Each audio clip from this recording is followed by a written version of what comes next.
Respondendo dúvidas número 2 do livro do jogador do D&D, quinta edição. Regras do D&D 5e. Atenção, atenção, ouvinte do RPG Next, pessoal que ouve Tarrasque na Bota, a Forja, Regras do D&D 5e, Regras do GURPS 4e ou Contos Narrados, não importa de qual podcast você gosta mais, mas o fato é que o RPG Next é finalista na categoria Geek Creators do prêmio Cubo de Ouro, o Oscar da cultura geek. Aê! Existe um link que você pode acessar, que é um link de um formulário do Google para poder votar na gente. O link está nesse post desse episódio que você está ouvindo, tá bom? E por que você precisa acessar esse link? Porque quem vai decidir quem será o grande vencedor é você. A votação é popular, já está rolando e você pode divulgar para todo mundo votar no link que está no post. E o grande vencedor será anunciado no dia 18 de outubro de 2019, na cerimônia de premiação do Cubo de Ouro durante o evento chamado Shinobi Spirit, em Curitiba. Mais informações no post desse episódio. Pessoal, entra lá, vote e ajude o RPG Next a conquistar esse troféu que vai ser muito importante pra gente, tá bom? Obrigadão, um abraço e até a próxima!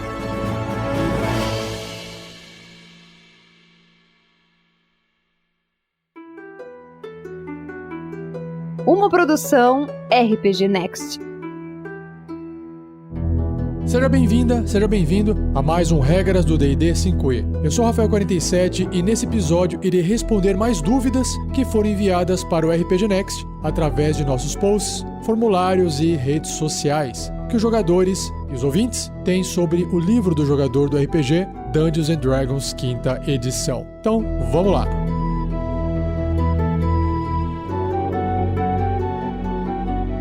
Seja você também um guerreiro ou uma guerreira do bem. Para saber mais, acesse padrim.com.br/rpgnext ou picpay.me/rpgnext.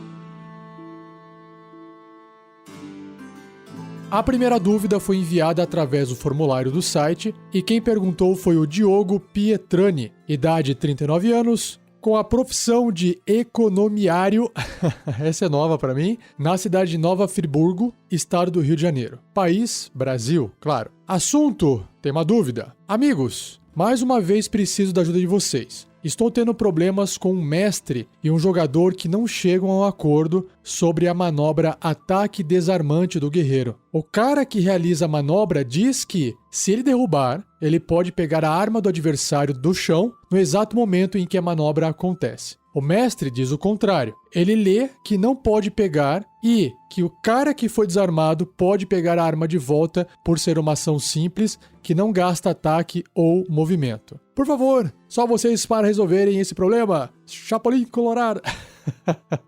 Vamos lá então, Diogo. Olha só, vamos começar revendo algumas regras antes de a gente pensar numa resposta para isso, tá bom? A classe do guerreiro, quando atinge o 3º nível, ele pode escolher um arquétipo marcial. E aí o livro diz o seguinte: você escolhe um arquétipo, o qual se esforçará para seguir as técnicas e estilos de combate dele. Aí você pode escolher entre campeão, cavaleiro arcano ou mestre de batalha. Então, o que o Diogo está falando aqui, desse movimento, dessa manobra chamada ataque desarmante, é um movimento que vem desse arquétipo marcial mestre de batalha do guerreiro. E ele diz o seguinte: aqueles que emulam o arquétipo de mestre de batalha empregam técnicas marciais passadas de geração em geração para o mestre de batalha, tá? E aí ele possui o quê? Manobras. Essas manobras, tem várias, né? E elas gastam dados de superioridade, que geralmente é um dado de 8 faces e depois esse dado vai melhorando, mas no 3º nível, o guerreiro começa com 4 dados de superioridade. E aí, quando ele quer fazer esse ataque desarmante, que é essa manobra, diz o seguinte: quando você atingir uma criatura com um ataque com arma, você pode gastar um dado de superioridade para tentar desarmar o alvo, forçando a derrubar um item, a sua escolha, que ele esteja empunhando. Então perceba que até aqui, esse ponto aqui da frase, é um ataque com arma. Então não importa se é uma espada ou se é um arco e flecha. Você poderia desarmar um inimigo à distância usando o seu ataque com arco e flecha ou atacando uma adaga, esse tipo de coisa. Continuando. Você adiciona o dado de superioridade na jogada de dano do ataque e o alvo deve realizar um teste de resistência de força. E aí, se ele fracassar, ele derrubará o objeto escolhido. Aí o objeto cai aos pés dele. No caso, cai aos pés de quem? Do inimigo. Porque se eu estiver à distância com arco e flecha e atirar uma flecha com a intenção, além de causar dano, de desarmar o meu inimigo, não tem como a arma sair da mão do inimigo e parar no meu pé à distância. Então cai aos pés do inimigo, beleza? Então tá, até aqui tá beleza. Então imagina que você tá na frente do seu inimigo lutando, e aí a arma caiu e está no pé, aos pés do seu inimigo. Agora, o que a gente tem que entender é o seguinte: existe, na página 190 do livro, regras sobre movimento e posição. Ele diz o seguinte: em combate, personagens e monstros estão em constante movimento, frequentemente usando movimento e posição para ganhar vantagem. Aí tem uma caixinha de texto que fala assim, ó, interagindo com objetos à sua volta. Aqui estão alguns exemplos do que você pode fazer em conjunto com o seu movimento e ação. Significa que, se o seu personagem está se movendo, ou ele tem movimento para poder se deslocar, e ele tem a sua ação para poder realizar alguma coisa, então entende-se que o seu personagem pode usar a sua ação e seu movimento, ou mais um, ou mais outro, para fazer uma dessas ações aqui, que tem várias. Lembrando que o livro não deixa claro o que exatamente gasta movimento e o que exatamente gasta uma ação. E é por isso, Diogo, que o seu mestre com esse jogador estão tendo essas discussões, porque um vai entender a regra de um jeito e o outro vai entender de outra, mas o livro deixa isso em aberto, tá? Mas eu vou dar minha interpretação aqui sobre o que pode ser feito já já. Então, por exemplo, olha só. Você pode, usando aqui o seu movimento e ação, sacar ou guardar uma espada. Então, se você de repente diz que saiu em movimento em direção ao inimigo e pretende atacar ele, se você tiver com uma espada guardada, você saca a espada. Não precisa gastar uma ação para tirar a espada e nem para guardar ela, tá? Outro, abrir ou fechar uma porta. Então a porta não vai contar o movimento a mais. Retirar uma poção da mochila. Pegar um machado do chão. Pronto. Pegar um machado do chão. E aí, ele pode, até aqui, pegar esse item sem problema algum, certo? Concordem comigo? No entanto, vou continuar aqui com outras regras, então vou parar aqui nessa lista e vou partir para outras regras. Então, até então, pegar um machado no chão faz parte do seu movimento e ação. Então, nada impede de que o personagem que acabou de desarmar o seu inimigo possa pegar essa arma do inimigo, certo? Beleza. Mas existe aqui o seguinte, mais regras que são movimentos especiais descritas no livro do mestre. A primeira é Overrun, que é basicamente você atravessar o seu inimigo, mas na base da força. Você vai, atropelar ele. O Tumble é a mesma coisa, só que ao invés de você usar a força, você usa a destreza, porque você está tentando fazer alguma manobra ágil, tipo uma cambalhota, alguma coisa, para poder também passar através do seu inimigo. E o Shove Aside é tipo um encontrão, um empurrão. Você usa também a força, mas para poder tirar o seu inimigo daquele local. Tudo isso gasta-se uma ação. Ou seja, se você quiser atravessar o seu inimigo, seja a força, ou seja fazendo uma cambalhota, ou empurrar ele para ele sair daquele local, isso é uma ação, ok? Então, quando os dois inimigos, o guerreiro tentando desarmar o seu inimigo, estão lutando próximos um do outro, eles estão preenchendo quadradinhos no tabuleiro diferentes. Eles estão a 5 pés de distância um do outro, a 1,5 metro de distância um do outro, certo? O cara não tem um braço de distância de 1,5 metro. Então, na minha concepção, na minha análise o personagem que acabou de desarmar o inimigo só poderia pegar essa arma se ele estivesse exatamente em cima do quadradinho, porque ele não tem uma distância de um braço de 1,5 metro para conseguir esticar o braço e pegar a arma ali no chão, ok? Para mim não faz sentido isso. E se o personagem que acabou de desarmar o seu inimigo quer pegar essa arma, ele tem que passar por aquele quadradinho que o inimigo se encontra. Só que, para ele poder fazer isso, ele teria que gastar uma ação. Então, na minha compreensão, funcionaria assim. O guerreiro tá lutando na vez dele contra o seu inimigo. Aí, ele desarmou aquele inimigo e aí aquele item cai no chão. Beleza? Ok. Só que esse guerreiro não pode pegar a arma do chão porque ele teria que gastar uma ação para poder passar pelo seu inimigo, no espaço em que a arma se encontra e onde o inimigo também se encontra. E aí o movimento vai contar como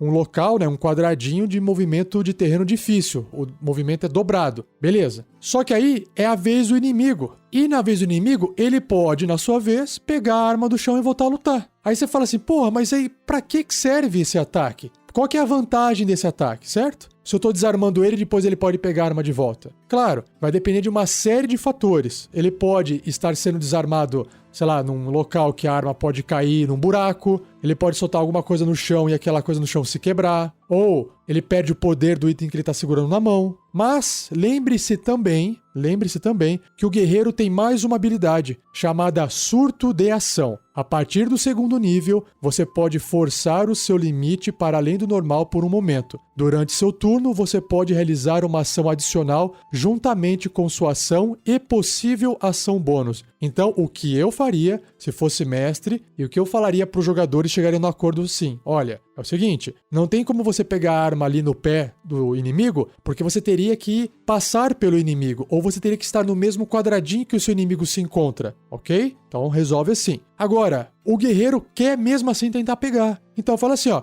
gaste o seu surto de ação, ok? Porque aí você pode fazer mais uma ação. Com essa ação, o que você faz? Você faz um overrun, ou seja, passe por cima do seu inimigo, mas lembrando que tem que ter movimento sobrando, ou você faz um tumble, ou você faz um shove aside, ou seja, ou você faz uma pirueta, uma cambalhota, ou você faz um shove aside e empurra o seu inimigo para trás, tirando ele daquele espaço. E aí, você pode pegar a arma do chão. Fica mais crível, porque toda vez que você desarma alguém, você já pode automaticamente pegar essa arma e deixar essa arma na mão. Parece que é uma coisa assim, que é de extrema habilidade, tá? Então, eu não deixaria porque eu acho que sempre que você vai pegar uma arma só porque você desarmou, eu acho um pouco forte demais, porque aí você pega aquele item super poderoso e de repente tá na sua mão, entendeu? E aí você pode fazer qualquer outra coisa com aquele item, jogar para trás, enfim. Então eu acho meio perigoso. Eu gastaria o surto de ação para poder permitir o guerreiro fazer uma ação, tentar passar ou empurrar ou atropelar o seu inimigo, e aí sim, se ele for bem sucedido, pegar essa arma. Aí eu acho justo, beleza? Diogo, essa é a minha recomendação. Se você quiser mais informações, ouça o Regras do D&D número 22, que fala sobre o guerreiro, a classe guerreira, e o Regras do D&D número 60, que fala sobre movimento e posição do livro do jogador. Próxima dúvida vem do Facebook. Quem escreveu foi o Ederson Bernardes. Ele escreveu assim, ó. Boa tarde. Tenho uma dúvida e gostaria de saber se vocês podem me ajudar. Gostaria de saber se a magia Flecha Relampejante do Ranger, né, do patrulheiro, dura somente na ação ou se dura por todo o combate. Usei na aventura de ontem e o mestre achou ela bem roubada, entre aspas. Mas usamos ela durante todo o combate, imaginando que o encanto foi na aljava. Só perdi a magia quando fui atacado e falhei no teste de concentração. Está certo mesmo? Então vamos lá, Ederson, vamos então relembrar o que é essa magia, tá bom? A magia Flecha Relampejante, ela tem um tempo de conjuração de uma ação bônus. Ela é uma magia de nível 3 de transmutação. O alcance é pessoal, porque você só pode fazer em você isso, né, no personagem. E a duração é concentração até 1 minuto. Então, num combate, vai durar até 10 turnos, desde que o seu personagem não perca a concentração dela e desde que ele não faça outra magia que também necessite de concentração, tá bom? Ele fala assim, ó. Da próxima vez que você realizar um ataque com uma arma à distância, enquanto a magia durar, a munição da arma ou a própria arma, se ela for uma arma de arremesso, se transforma num relâmpago. O que fica confuso aqui nessa frase é da próxima vez que você realizar um ataque e a outra frase é enquanto a magia durar. Mas vamos continuar lendo aqui, ó. Realize uma jogada de ataque normal. O alvo sofre 4d8 de dano elétrico se atingir ou metade desse dano se errar, ao invés do dano normal da arma. Independentemente de você acertar ou errar, cada criatura até 3 metros de distância desse alvo também devem realizar um teste de resistência e destreza, e cada uma dessas criaturas também vai sofrer 2d8 de dano elétrico se falharem nesse teste de resistência, ou metade do dano se tiver sucesso. A munição ou arma, então, volta à sua forma normal. Perceba, Ederson, que essa magia, ela causa bastante dano no alvo e ela também espirra, né? O dano salta para alvos que estejam até 3 metros de distância. Então, se isso é uma magia que fica ativa constantemente enquanto o seu patrulheiro vai fazer um ataque, cara, ela seria, né, extremamente roubada, mas a interpretação de você está errada. Por quê? De novo, vamos voltar ali na frase, ó. Da próxima vez que você realizar um ataque com uma arma à distância e enquanto a magia durar. O que significa isso? Por quê? Porque o Ranger, o patrulheiro, ele conjura como uma ação bônus essa magia e ele pode segurar essa magia, ou seja, ele tá segurando ali a sua aljava e ela virou um relâmpago. E ele segurou ela, ele não lançou ela ainda. Então ele pode manter essa magia ativa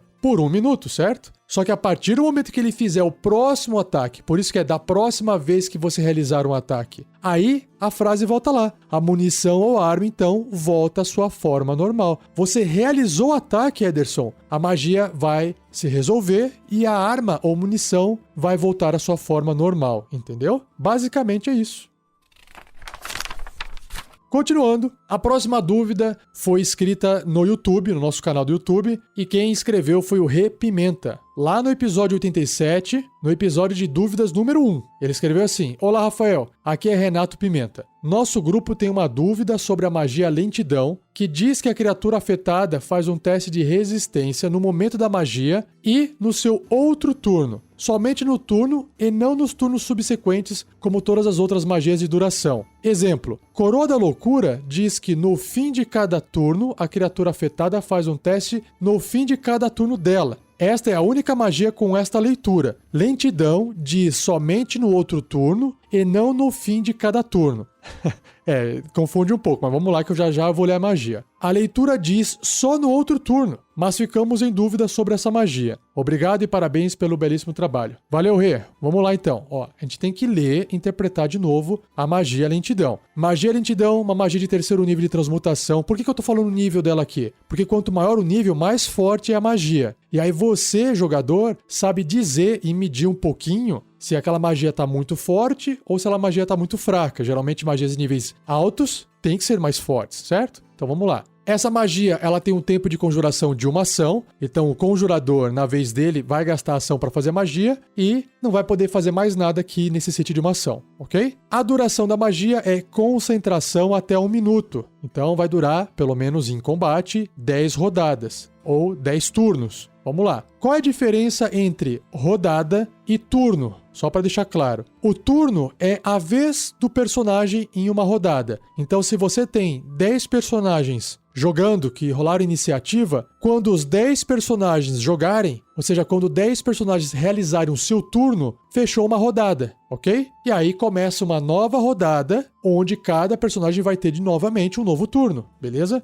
Então deixa eu olhar a lentidão aqui, ó. Você altera o tempo ao redor de até 6 criaturas da sua escolha, num cubo de 12 metros dentro do alcance. Cada criatura deve ser bem sucedida num teste de resistência e sabedoria, ou será afetada por essa magia pela duração. Então vamos supor que um inimigo lá ficou lento com a magia. O deslocamento de um alvo afetado é reduzido à metade e ele sofre -2 de penalidade na CA, na classe de armadura, e nos testes de resistência e de destreza, e não pode usar reações. Ou seja, se algum outro personagem passar por um inimigo que está lento com essa magia, aquele inimigo não consegue fazer um ataque de oportunidade, por exemplo, ou usar magia de reação, ou fazer qualquer coisa com a reação. Continuando. No turno dele, aí esse dele é o que pode confundir, mas ele está falando do alvo afetado, então no turno do alvo afetado, não de quem fez a magia, certo? Ele pode usar uma ação ou uma ação bônus, mas não ambas as ações. Então tá bem claro aqui. Chegou na vez dele, opa, eu tenho algo que eu posso fazer com uma ação e uma ação bônus. Você vai ter que escolher fazer apenas uma delas. Continuando. Independentemente das habilidades ou itens mágicos da criatura, ela não poderá realizar mais de um ataque corpo a corpo ou à distância durante o turno dela. Ou seja, se é guerreiro e tem mais ações para fazer, ou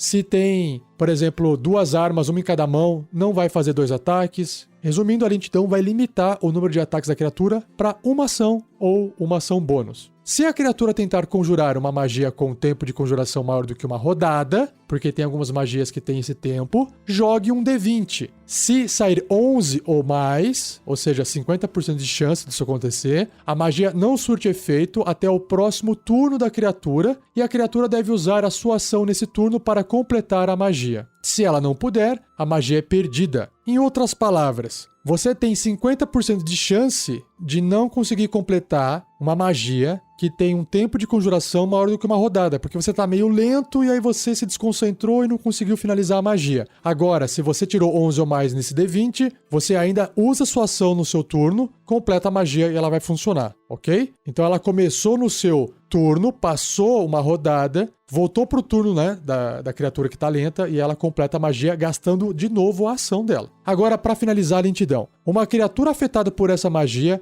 faz outro teste de resistência de sabedoria no final do turno dela. Se passar na resistência, o efeito acaba nela. Então vamos lá. Tem lá o seu personagem que é o conjurador, vamos supor que ele é um mago, e o mago fez a magia lentidão num goblin, ok? Não, fazer uma criatura mais legal, num lich. E aí o que acontece? No exato momento em que o mago fez a magia lentidão, o lich tem que fazer um teste de resistência de sabedoria e se ele não passar, ele ficou lento, mas ainda não chegou a vez dele, certo? Não chegou o turno dele. Beleza. Aí vai jogando as outras criaturas, de repente chega na vez no turno do lich. O que acontece? O lich está lento, ele vai ter que usar apenas uma ação ou uma ação bônus, movimento reduzido pela metade, ele tem -2 de penalidade na classe armadura e ele também tá com os testes de resistência de destreza também com -2. Ou seja, ele tá com isso desde o momento que ele falhou no teste de resistência quando a magia foi feita. Só que aí chegou na vez dele, ele não pode fazer tudo o que ele quer, ele vai andar menos e vai ter só uma ação ou só uma ação bônus. E aí o mestre que tá controlando o lich faz a ação que quer fazer.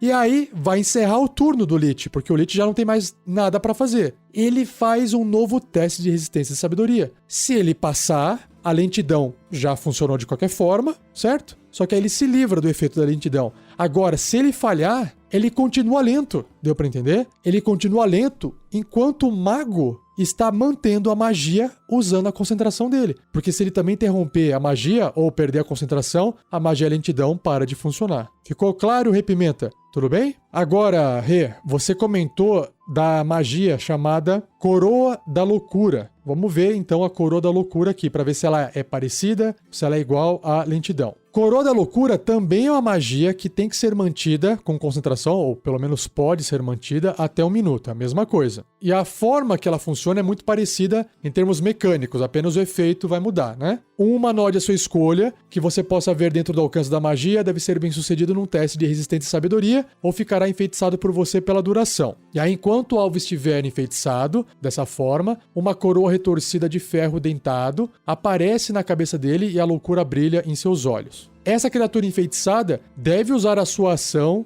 antes de se mover, em cada um dos turnos dela. Então, de novo, quando você fez a magia, apareceu uma coroa lá, se essa criatura falhou no teste de resistência e sabedoria. Chegou na vez dela, chegou no turno dela. Aí que entra essa parte do texto. A criatura enfeitiçada deve usar a sua ação antes de mover. Não pode mover e depois usar a ação. Tem que usar a primeira ação para depois mover. E aí, continuando aqui, ó. Em cada um dos turnos dela, para realizar um ataque corpo a corpo contra uma criatura, diferente de si mesma, que você escolher mentalmente. Ok? O alvo pode agir normalmente no turno dele se você não escolher uma criatura ou se você não estiver dentro do alcance. E, nos turnos subsequentes, você deve usar a ação para manter o controle sobre o alvo ou a magia termina. Igualmente, o alvo pode realizar um teste de resistência de sabedoria no final de cada um dos seus turnos e se ele tiver sucesso, a magia termina. Exatamente como a magia lentidão. A criatura fica com essa coroa da loucura no turno dela. No final do turno dela, ela pode fazer novamente um teste de resistência de sabedoria. Se ela passar, a magia acaba e se ela falhar, você pode continuar usando essa magia. Tudo bem? Ficou claro agora, Rê? Espero que sim, cara. Um abraço, então. Valeu!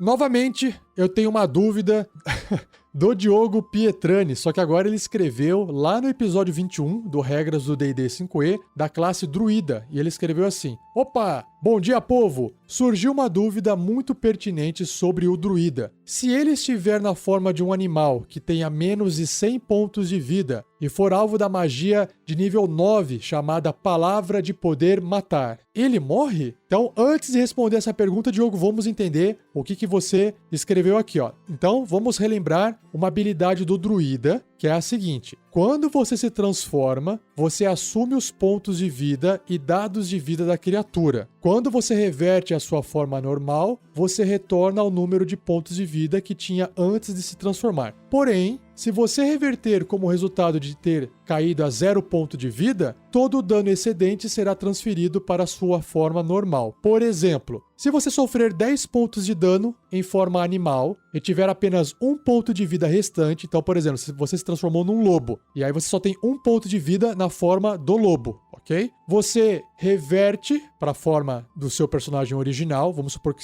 você seja um druida humano, e você sofre ainda 9 pontos de dano na forma humana, ok? Contanto que o dano excedente não reduza você a 0 ponto de vida, você não cai inconsciente. Então, por exemplo, o seu druida tem 15 pontos de vida e ele se transformou num lobo de 10 pontos de vida, só para exemplificar. Se esse lobo, que tem 10 pontos de vida, tomou dano e ele ficou com 1, quando ele levar dano novamente, você vai voltar a ser humano. Só que você tem 15 pontos de vida. Então, por exemplo, se você tiver nessa situação 15 pontos de vida do druida e mais 1 ponto de vida do lobo, e você tomou 15 pontos de dano, você vai perder 1 pontinho de vida do lobo, vai sobrar 14, certo? Esses 14 vão passar pro seu personagem, que tem 15, ele vai ficar com 1, então ele tá de boa, tá vivo, tá fazendo tudo normalmente, porque é assim que no D&D funciona. Você só para de agir, só cai inconsciente quando você atinge 0 ponto de vida, beleza? Ok. Agora a gente tem que entender o que é a palavra de poder matar, que é uma magia de 9º nível. Então, spoilers aqui para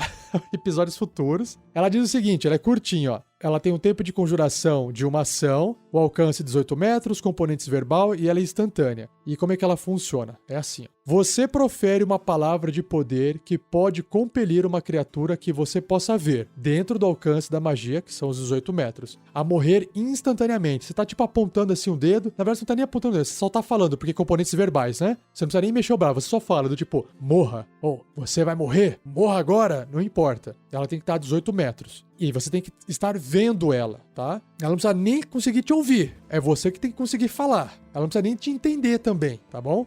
O poder tá na palavra de quem faz a magia e não em quem tá ouvindo. E aí você tá falando pra ela morrer de forma instantânea. E aí esse alvo escolhido, se ele estiver com 100 pontos de vida ou menos, ele morre. Do contrário, essa magia não produz efeito. Perceba que não tem teste algum. Se o alvo estiver com 100 pontos de vida ou menos, ele morre instantaneamente. Caso contrário, a magia não surte efeito algum. Então foi isso que o Diogo Pietrani perguntou. Olha, se o druida estiver numa forma animal que tenha 100 pontos de vida e ele for alvo dessa magia, ele morre? A resposta é, pra mim, a forma animal dele morre. Mas quem não morre é o druida. O druida continua vivo, ok? Por quê? Porque ainda estou aplicando a regra do druida, a regra de transformar em animal do druida, como sendo algo primário, e a magia vem para poder remover os pontos de vida de uma criatura, tá bom? Lembrando que o druida tá numa forma animal. Então, se ele perdeu ali 100 pontos de vida e a criatura, sei lá, ele se transformou num dragão filhote lá, que tem 100 pontos de vida, ele vai deixar de ter aquela forma, porque, matou aquela forma dele de forma instantânea, mas o druida não morreu. Só que, complementando, Diogo, vamos pensar o seguinte. Vamos supor que o seu druida tem 50 pontos de vida e a forma animal dele tem 50 pontos de vida. Usando a regra de transformação, que o dano passa, certo? Se você está sofrendo dano na forma animal e você sofreu mais dano do que a forma animal tem restante, aquele dano passa para sua forma original de druida. Lembrando que a magia Palavra de Poder, matar, ela não causa dano. Ela quantifica quantos pontos de vida a criatura tem, o alvo tem, e mata ela de forma instantânea. Então, na minha visão, um druida que se transforma numa forma animal, ele tem aqueles pontos de vida a mais. Assim, matematicamente calculando, se um druida que tem 50 pontos de vida se transforma numa criatura que tem mais 50 pontos de vida, ele tá com 100. Você concorda? Nesse caso, a palavra de poder matar, sim, mata o druida de forma instantânea. Porque no meu ponto de vista, ele tem 100 pontos de vida no total. 50 de druida e mais 50 da forma animal dele. Então, para aplicar essa magia, palavra de poder matar, em um druida que está na sua forma animal, calcule o total de pontos de vida do druida, somando os pontos de vida da forma do druida normal, mais os pontos de vida da forma animal. É assim que eu jogaria. Se alguém tiver uma opinião diferente, também deixa aí nos comentários. E, se você quiser ouvir mais sobre essas coisas que eu falei agora, ouça a classe Druida, que é o episódio 21 do Regras do D&D 5e. Continuando, Fabrício Goulart, ele escreveu no episódio número 81 do Regras do D&D 5e, lá onde eu falo sobre 13 magias de nível 2 transmutação. Ele fala assim, ó. Rafael47, tudo bem? Tudo bem, Fabrício? Tenho escutado bastante os podcasts do RPG Next e particularmente gosto bastante das duas séries Regras do D&D 5e e Tarrasque na Bota da aventura, né, atual. Na verdade, essa aventura já terminou de ser publicada, a parte 1, Storm King's Thunder. Ela vai ter continuidade ainda. Se você tiver no futuro, talvez ela também até já tenha acabado todas essas outras partes. Continuando. Muito bom trabalho e tudo muito bem editado e divertido. Obrigado, Fabrício. Estou comentando no YouTube para poder ajudar no algoritmo mostrar para mais pessoas esse incrível trabalho de vocês. Obrigado! Mas, galera, é interessante os comentários, sim, serem feitos no YouTube, mas os podcasts são mais importantes para nós do que os vídeos no YouTube. Quando a gente transforma um podcast em vídeo e coloca isso no YouTube, é só para a gente poder democratizar quem gosta de ouvir no YouTube. Mas, convenhamos, você acessar o YouTube para ver uma imagem que tem um monte de megabytes de memória, é muita memória que você está consumindo. Se você estiver ainda ouvindo no celular, não faz sentido algum. Se você está na sua casa com Wi-Fi e a internet sua é infinita, tanto faz. Mas se você tiver com plano de dados, ouça o podcast, porque o arquivo de áudio deve ter 50 mega e o de vídeo vai ter 300 mega. Olha a diferença de consumo de dados que você vai economizar aí. Mas continuando, só fiz um parênteses aqui. O Fabrício continua aqui, ó. Minha dúvida é a seguinte: jogando com um feiticeiro Halfling, tipo o Marvelous Voxel, do tamanho pequeno, né, small, que pesa 40 libras, mais ou menos uns 18 quilos, como todo Halfling, quis dar uma combinação de duas magias em mim mesmo para gerar um efeito de roleplay, escalar uma muralha bem alta sem precisar fazer testes de atletismo e jogar uma corda para os outros subirem. Uau! Cara, tô prevendo uma coisa muito legal aqui, Fabrício. As magias que pensei em usar são aumentar, reduzir, em mim mesmo, fazendo com que eu caia para o tamanho tiny, que é minúsculo, pesando apenas 5 libras, que é mais ou menos ali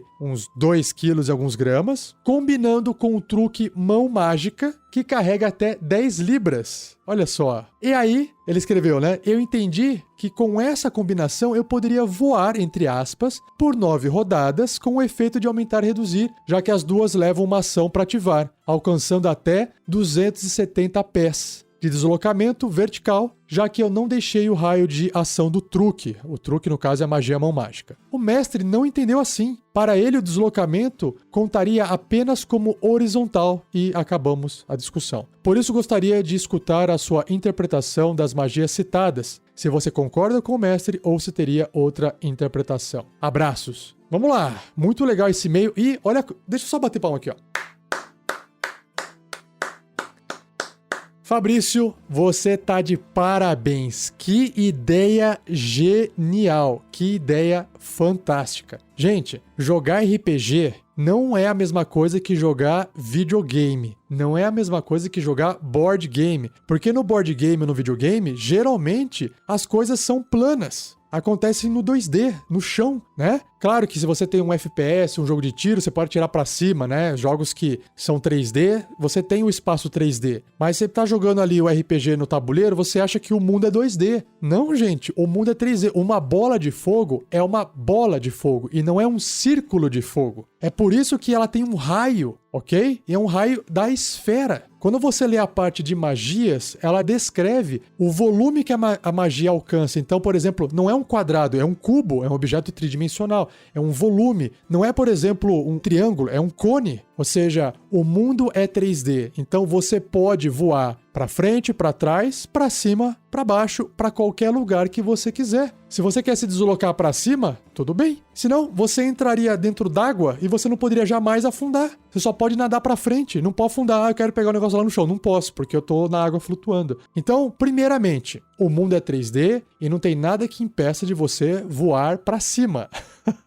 Então, assim, Fabrício, acessando a descrição da magia aumentar e reduzir e a mãos mágicas, sim, porque olha só, aumentar e reduzir é uma magia que tem a duração de concentração até 1 minuto, certo? Então, chegou no turno do personagem, ele fez a magia aumentar e reduzir, ficou pequenininho, reduziu, e ele tá mantendo essa magia com concentração. Então, ela vai durar até 1 minuto. Então, esse foi o seu turno. Aí, vamos supor que você está num combate, passou o turno das outras criaturas e fechou uma rodada, voltou pro seu Halfling Sorcerer, certo? E aí ele fala assim, bom, mantendo essa magia com concentração, vou me manter pequeno, eu vou agora conjurar, usando a ação Mãos Mágicas, que também dura 1 minuto, porque você conjura, a mão aparece. Só que, como essa magia não precisa de concentração para ser mantida, ela não interfere na magia de reduzir, certo? E a magia Mãos Mágicas, ela descreve o seguinte, ó. Uma mão espectral flutuante aparece num ponto à sua escolha dentro do alcance de 9 metros, ou seja, pode ser do seu lado. A mão permanece pela duração de 1 minuto, ou até que você dissipe-a com uma ação. A mão some se estiver a mais de 9 metros de você, ou se você conjurar essa magia novamente. Então, como você quer se pegar com a própria mão, porque você ficou pequenininho, então não tem problema. Você pode usar a sua ação para controlar a mão, você pode usar a mão para manipular um objeto, abrir uma porta ou recipiente destrancado, guardar ou pegar um item de um recipiente aberto ou derramar o conteúdo de um frasco. O que pode gerar confusão aqui é que aqui na regra descreve que você pode manipular, usar essa mão para manipular um objeto. E você, em termos de jogo, o seu personagem não é um objeto, ok? Ele é uma criatura. A primeira frase de aumentar ou reduzir está escrito assim, ó. Você faz com que uma criatura ou um objeto que você possa ver dentro do alcance fique maior ou menor. Então, assim, mãos mágicas, para todos os efeitos, não pode manipular criatura. Então, tudo indica que ela não poderia ser utilizada, por exemplo, para poder pegar um rato, porque o rato é uma criatura, um ratinho, né? Um ratinho pequeno, não uma ratazana gigante bicho, né? Porque aquilo lá, o rato, não é um objeto, mas sim uma criatura, tá? Então, assim, eu acho que a sua ideia, ela foi muito inteligente, muito legal. Eu, se fosse mestre, e, por exemplo, o que eu faria, tá? Para não ficar quebrando, às vezes, texto de regra e criando novas interpretações de outras magias, porque tem magia que sim, só vai afetar o objeto, e vai ter magia sim que só vai afetar a criatura, e tem magia que afeta os dois. Como mãos mágicas não afeta criatura, você não pode manipular uma criatura, mas sim apenas objeto, o que eu faria para resolver o seu problema, Fabrício? Simples. Você, no tamanho pequenininho, super pequenininho, né?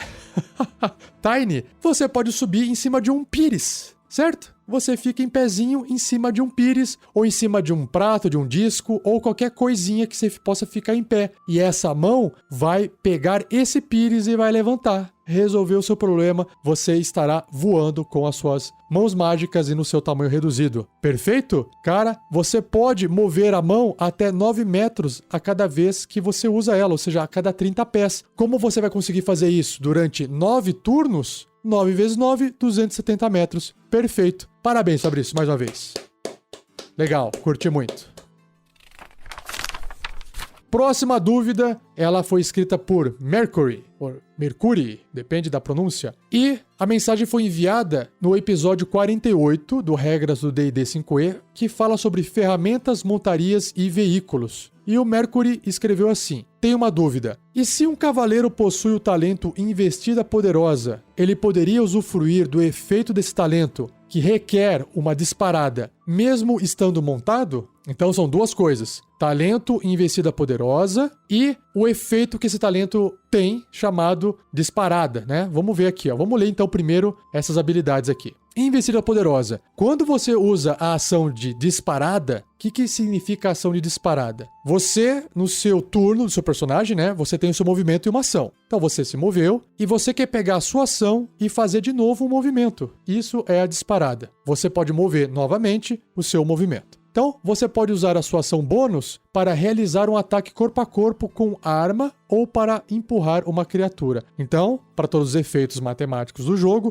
o seu personagem poderia se mover usando o movimento, depois se move novamente usando a disparada, porque gastou ação, e no final desse novo movimento, usando a ação bônus, faz um ataque corpo a corpo. Essa é a investida poderosa. Continuando. Se você se mover pelo menos 3 metros em linha reta, imediatamente antes de realizar essa ação bônus, você pode tanto ganhar mais 5 de bônus na jogada de dano do ataque, se você escolher realizar um ataque corpo a corpo e atingir, ou empurrar o alvo até 3 metros de você, se você escolher empurrar e for bem sucedido. Beleza, ok? Agora, quando o Mercury falou de um cavaleiro, imaginei ele que pode ser um personagem montado num cavalo, que isso é um cavaleiro, não classe cavaleira, é uma pessoa montada num cavalo. Existe aqui uma regra sobre isso, e tem aqui o combatente montado, ou seja, todo personagem que subir numa montaria, ele pode se tornar um combatente montado. Só que vocês têm que ver a seguinte regra, que é a regra controlando uma montaria. Vamos ler aqui para vocês, ó. Enquanto você estiver montado, você tem duas opções. Você pode tanto controlar a montaria ou permitir que ela haja de forma independente. Criaturas inteligentes, como dragões, agem de forma independente. Você pode controlar uma montaria apenas se ela foi treinada para aceitar um cavaleiro. Cavalos domesticados, mulas e criaturas semelhantes normalmente têm esse treinamento. Beleza. A iniciativa de uma montaria controlada muda para se igualar à do cavaleiro que a está montando. Ela se move na direção que o cavaleiro comandar e ela pode realizar apenas 3 ações. Esse é o ponto-chave, Mercury. Disparada,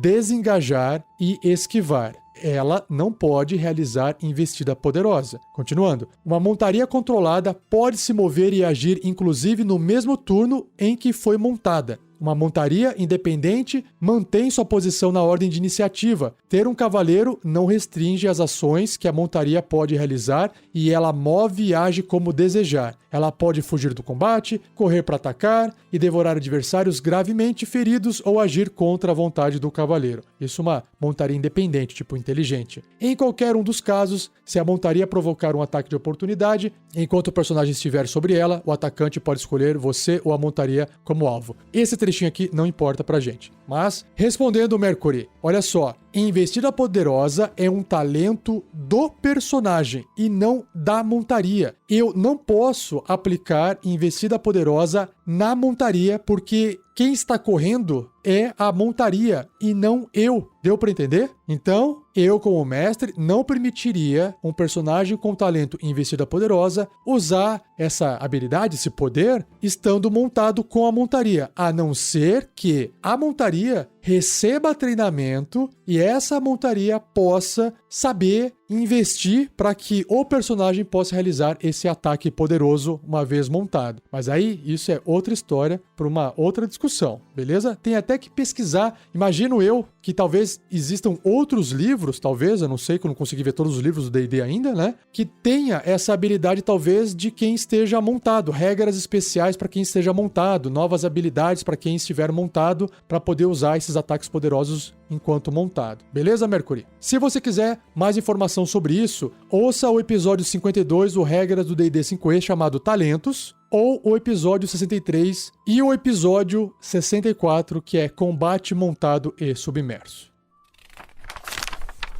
Vamos agora para a penúltima dúvida do cast de hoje, que foi escrita pelo Gleison Oliveira, lá no episódio 52, sobre talentos. Ele escreveu assim, ó. Boa tarde, gostaria de tirar uma dúvida. O talento ambidestro faz com que eu possa usar 2 armas de uma mão, ou que eu posso usar uma arma de uma mão e outra leve? Ele fez essa pergunta. Por que no combate com 2 armas o normal é usar 2 armas leves? Então vamos lá. Vamos primeiro entender a regra básica, depois o talento. A regra básica é combater com 2 armas. Quando você realiza a ação atacar e ataca com uma arma corpo a corpo, leve, que está empunhando em uma mão, por exemplo, uma adaga, uma machadinha, armas corpo a corpo leve. Você pode usar uma ação bônus para atacar com uma arma corpo a corpo leve, diferente, que está empunhando na outra mão. Então você pode, por exemplo, ter uma espada curta e uma adaga, por exemplo. A espada curta, ela é leve e você pode atacar com ela, e a adaga também é leve, você pode atacar com ela. Você pode ter duas espadas curtas, não tem problema nenhum. Só que você não adiciona um modificador de habilidade ao dano desse ataque extra, a menos que o modificador seja negativo. Então, se você, por exemplo, tem força 12, que é um modificador de mais 1, no primeiro ataque com a espada curta, você vai causar lá o dano da espada mais 1. Só que se você estiver usando uma espada curta também na outra mão, e você usar ação bônus para fazer esse segundo ataque, apenas o dano da espada se aplica. Aquele mais 1 não entra. Só vai entrar se for negativo, ou seja, se você tiver força 8, o que te concede um menos 1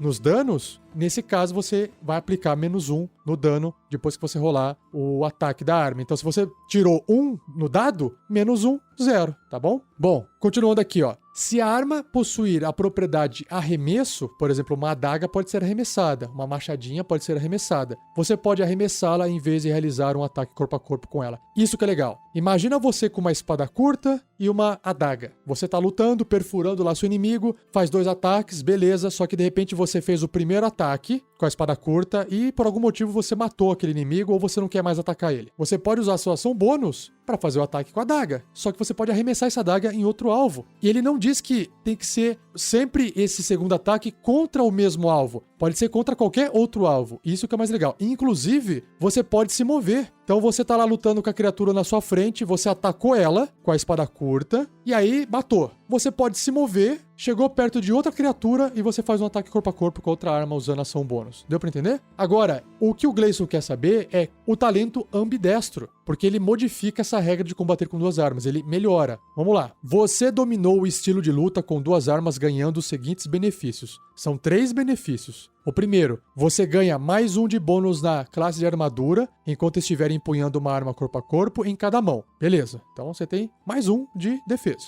Segunda opção, você pode usar combater com 2 armas, que foi a regra que eu acabei de comentar com vocês, mesmo que a arma de uma mão que você está empunhando não seja leve. Ou seja, não importa mais se a arma é leve, desde que ela seja uma arma de uma mão. Então, melhora demais isso. Você pode estar segurando uma espada longa de uma mão e na outra mão também outra espada longa. Você pode ter 2 espadas longas, sendo ambidestro. Aí a coisa muda de figura, porque fica muito mais mortal o seu personagem atacando com essas 2 espadas, por exemplo. Tudo bem? Claro que se você quiser arremessar a arma com a outra mão, ainda vai ter que ser uma arma de arremesso, tá? Então não vai ter muito jeito. Uma arma, né, que tem essa propriedade de arremesso, tá bom? E por fim, você pode sacar ou guardar 2 armas de uma mão quando você normalmente seria capaz de sacar ou guardar apenas uma. Então, aquela ideia do movimento e ação, né? Você tá se movendo e tem ação para atacar alguém, você pode sacar uma arma. Sendo ambidestro, né? Você pode sacar as 2 também ao mesmo tempo, senão seria sacanagem você não poder usar suas 2 armas quando você tem vontade de usar. Certinho? Gleison, espero que eu tenha respondido. Para mais informações, você pode ouvir o episódio número 52 sobre talentos e o episódio 62 que diz como realizar um ataque e fala sobre as regras de cobertura, tá bom? E cheguei aqui na última dúvida que foi escrita, enviada pelo Dirija Bem. Aí, pessoal, dirija bem, hein? Ele escreveu, ou ela, não dá pra saber, no episódio 22 da classe do Guerreiro, o Fighter. Ele escreveu assim, ou ela escreveu assim: saudações! Como vocês aplicam o surto de ação para um guerreiro que já possua 3 ataques no seu turno? Ou ainda, um combatente que, além de já ter 3 ataques, ainda possuir um ataque adicional com combater com 2 armas, que é a regra que eu li anteriormente. Nesse caso, como vocês estão aplicando a quantidade de ataques no surto de ação? Quantas palavras? Então, vamos começar aqui para responder, dirija bem, com a regra do surto de ação. Um guerreiro de nível 2 adquire uma nova habilidade, uma nova característica chamada surto de ação, onde você pode forçar o seu limite para além do normal por um momento. Durante seu turno, você pode realizar uma ação adicional juntamente com sua ação e possível ação bônus. Então, basicamente, tem uma ação extra ali, tá bom? Já o ataque extra só vai entrar a partir do 5º nível do guerreiro. Então, diz o seguinte, o ataque extra. Você pode atacar 2 vezes ao invés de uma quando usar a ação atacar durante o seu turno. Então, perceba que é uma coisa diferente. Aqui no ataque extra, você está usando uma ação e está atacando 2 vezes. No surto de ação, você está usando 2 ações. Essa segunda ação, você pode fazer qualquer coisa, não precisa atacar, tudo bem? E aí, para complementar a regra do ataque extra, ele diz assim, ó. O número de ataques aumenta para 3 quando você alcançar o 11º nível de guerreiro e para 4 quando alcançar o 20º nível de guerreiro. Então, esse seria o máximo com um ataque extra. Então, para resumir aqui a matemática, funciona assim. Um guerreiro nível 2, que está usando surto de ação e está segurando 2 armas, uma arma em cada mão, porque quer fazer também aquela ação bônus para poder atacar, ele vai fazer o seguinte, com a sua ação normal, ele faz um ataque, ok, com ação, e depois ele faz um outro ataque com a sua ação bônus por causa da sua segunda arma. Aí, o que ele vai fazer? Ele vai gastar o seu surto de ação, porque ele está no nível 2 e ele tem um surto de ação. Com o surto de ação, ele ganha mais uma ação e possíveis ações bônus, ou seja, ele vai fazer mais um ataque com a arma e ele vai fazer mais um outro ataque com a arma usando a ação bônus. Então, ele faz 4 ataques no nível 2, se ele gastou o surto de ação. E o surto de ação só tem um uso apenas, né? Depois ele tem que descansar para conseguir recuperar. Agora, esse mesmo guerreiro, segurando 2 armas, uma em cada mão, ele atingiu o 5º nível. Como é que vai funcionar? Então, ele vai gastar uma ação, ok? Aí ele vai fazer 2 ataques com a ação dele e vai fazer apenas um ataque com ação bônus contra a arma. Porque o ataque extra permite ele atacar 2 vezes quando ele usa a ação normal. Ele não falou nada sobre a ação bônus. Deu para entender? Então ele continua tendo apenas 2 ataques com uma ação normal. Então ele faz com uma ação 2 ataques mais um ataque com ação bônus. Aí ele gasta o surto de ação. Com esse surto sendo gasto, ele pode, novamente, ter uma ação e converter essa ação em um novo ataque, que vai ativar novamente o ataque extra. Então, com esse surto de ação, ele vai poder fazer novos 2 ataques, mais um ataque com a sua ação bônus. No total, um guerreiro de 5º nível, na minha interpretação, vai fazer 6 rolagens de ataque se ele gastar a sua ação, se ele gastar o seu surto e se ele estiver usando 2 armas, uma em cada mão. O guerreiro no 11º nível, que tem o seu ataque extra aprimorado, também vai ter mais ataques, mais rolagens de ataque que ele vai poder fazer. Então, novamente, segurando 2 armas. Com a ação normal, ele vai fazer 3 ataques, mais um ataque com a sua ação bônus por causa da arma extra. E aí ele vai gastar um surto de ação. O surto de ação permite ele fazer um novo ataque, uma nova ação de ataque, que aplica a regra do ataque extra. Que então ele vai fazer de novo mais 3 ataques com a ação e mais um ataque com a ação bônus, no total de 8 rolagens de ataque. E por fim, o guerreiro no último nível, que é o 20º nível, ele vai fazer um monte de ataque.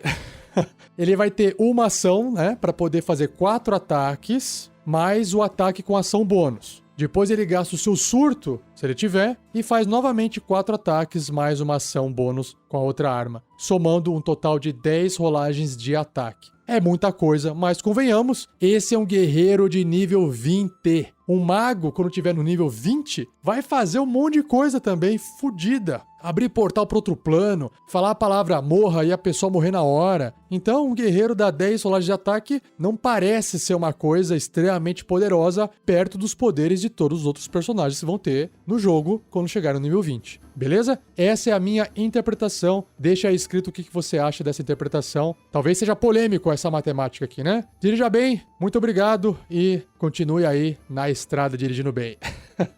Para mais informações, escute então o episódio 22 do Regras do D&D 5e, falando sobre o guerreiro, o fighter, e o episódio 62, que diz sobre realizando um ataque e cobertura. Beleza?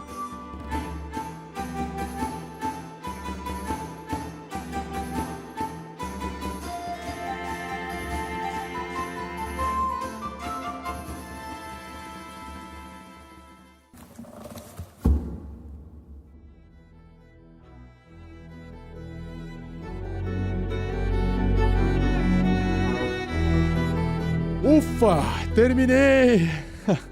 Envie suas dúvidas para rafael47@rpgnext.com.br ou escreva no post desse episódio. Minha intenção é fazer mais um episódio, a versão número 3, respondendo as dúvidas do sistema do D&D quinta edição, tá bom? Não esqueça de compartilhar esse episódio, continue a discussão desse cast no post dele e, claro, esse episódio foi editado por Gleico Vieira Pereira. Pessoal, agradeçam a ele, tá fazendo um ótimo trabalho de edição e ajudando o projeto RPG Next. E claro, para finalizar, se você ainda não conhece nossos outros podcasts, nós não temos apenas o podcasts de regras do D&D 5e. Nós temos o Tarrasque na Bota, que são aventuras e RPG sonorizadas. Nós temos a Forja, que é um podcast de bate-papo falando sobre assuntos envolvendo RPG. Tem entrevista, tem conversa, tem recompensas, tem uma série de coisas lá. Temos, por exemplo, Regras do GURPS, quarta edição, para quem curte GURPS. E até um podcast chamado Contos Narrados, com histórias que a gente roteirizou, gravou e sonorizou, com historinhas curtas de terror, aventura, esse tipo de coisa, tá bom? Muito obrigado, pessoal, e não se esqueça, não perca